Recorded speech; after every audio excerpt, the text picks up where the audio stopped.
та хоёр өдөр болгон чаддаг, болцдог, яг хосод шиг байдаг. Гэхдээ энэ миний найз залуу гэд хэн нэгэн танилцуулж чадхааргүй байгаа бол танд баяр хүргэе.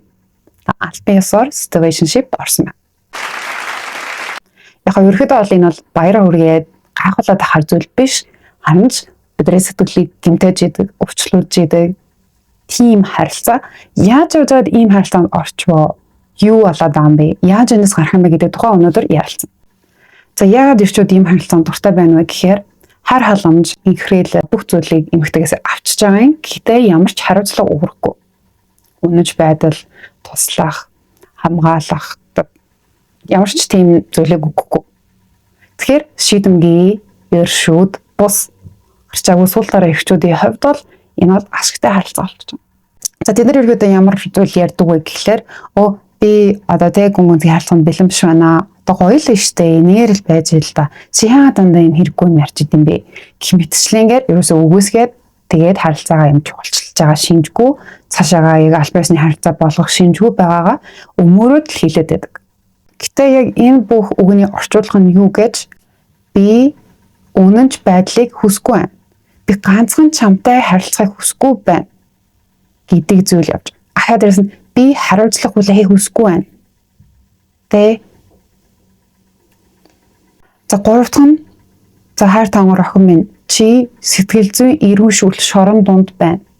Яагаад вэ гэхээр би одоо энэ одоо дүнж байгаа юм болов уу болов би одоо хардаж болох юм болов ч юм. Эсвэл яна ингээд нэг охин одоо хичээл сургууль дээр хурж ирээл ч юм ингээл ажил хөрлөлөөр хурж ирээл ч юм уу. Чи инглээ тэглээ энэ төр тэгвэл яана баян шалгаж үзмээр санагдаад ингээл ихтгэл алтрал ингээл тохгүй тэгээд би яагаад ийм тэнх үгийн харилцаанд би байгалаа юм бол за би ийм л хүртэх ёстой учраас би энэ дот байж тээ би хэрвээ олигтай байсан бол би хэрвээ өрхөн байсан бол би хэрвээ гэд чи бүр өөрийнхөө үнэлэмжинд хүртэл нөлөөлөө чиний өөртөө ихтгэл чинь буураад чиний хүсэл тэмүүлэл чинь буураад чи сэтгэл зүйн ингээд шорон дунд байна амжигтай. Тэгэхээр иймэрхүү тодорхойгүй байдал бол бидний үнэхээр сэтгэл зүйн хувьд тамалж идэв шүү, бүр үнэхээр зовоож идэв шүү. Тэгэхээр тодорхойгүй харилцаан донд байх гэдэг бол аимшигтай токсик хор. Чи яагаад эндээс гарч чадахгүй байгаа юм бэ гэсэн чинь intermittent reinforcement гэдэг ойлголттой тийм ээ л та тийм болохоор нөгөөдөг ч юм бас зүгээр ахгүй байгаа шүү дээ нэг өдөр ажиллаа тараад хичээл суулаад тараад ч юм уу хоёр уулзангууд хөрхөн бэлдсэн эсвэл гой хөхтэй чатнууд бас ирж байгаа штэ гой бэлэг сэлт ч юм уу дундуур бас ирж байгаа штэ чам дээрээс нэг юм жоохон юм өгöd байгаа байхгүй юу тэгэхээр чи нөгөө тэр жижиг юмдаа чи автаа донтоод тэгээд тэнээс аюу хөрхөн гээд эмэгтэй хүний энерги хинжин гоё сэтгэлээрээ за өөрчлөгдөж явах байхаа юм илүү гоё болох сайхан ирээдүй хүлээж байгаа байхаа гэдэг юм гоё юм би болгоод тийм фантази би болгоод тэгээл за зүгээртэй гээл ойлгох за яа гэм бэ гэд ингээд аахгүй датуу юм бол юу гэж бид тэднийг өөрчилж чадахгүй тэд л өөрсдөө өөрчилж чадна бид нар хизээч хүнийг өөрчилж чаддаггүй юм хүн өөрөө хүсэж байж өөрчлөлтийг хийдэг. Тэгэхээр хэрвээ тэр залуу чамд тэр хөвгөн чам би бэлэн биш байна гэж хэлж байгаа бол тэр үнэхээр бэлэн биш байна боёо тэр харилцааг аль биесны болохыг хүсэхгүй байна. Тийм болохоор түүнийг битээ зөвтөг битээ өөрөөсөө үнэн байдлыг нь боддоор олж хар. Ийм байдал яаж цэг тавих вэ? Шууд ярилц. Би ийм байдлыг хүсэхгүй байна. Би ийм тодорхойгүй харилцаанд би байж чадахгүй. Тийм учраас би энэ харилцааг энд дуусгаж байна. Хэрвээ чи үнэхээр надад хайртай, үнэхээр энэ харилцааг албан ёсны болгоё л гэж бодож байгаа бол тэр үедээ л чи надтай холбогдож харилцаагаа эхлүүл. Тэрнээс биш хоёлаа яг одоо ийм тодорхойгүй сонио харилцааг яг энэ цаг мөчид яг энэ газарт дуусгая гэдэл.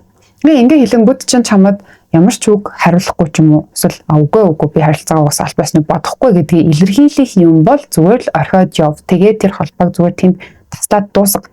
Үнэхээр чамд хайртай ирхэн бол чамайг алдахаас өгтлээ аим. Тэрийг ойлгоод чамтай ямар нэг байдлаар холбоо харилцаа тогтооно. Харилцаагаа босхийг чамаар уучлуулахыг чиний ингээ хайрыг эргээгээд авахыг хүснэ. Үнэхээр чамд хайртай ирхэн бол тэгнэ. Харин чамд үнэхээр харгуул хязгаарч тэхгүй. Тэгэхээр хайрын амьдралаа хагас хайрын дунд хагас хайрлагдсан ийм хачин юм дунд байхын оронд 100% хайраа өөртөө аваад тэгээ 100 бүтэн өөрийгөө хайрлаад ганцаараа явсан хамаагүй дээр. Чи хин нэгний хувьд тэгээ запас биш. Чи хин нэгний хувьд тэгээ 2 дахь, 3 дахь, 4 дахь, 5 дахь эсвэл тэгээд дуртай үедээ сонгодог сонголт нь чи биш.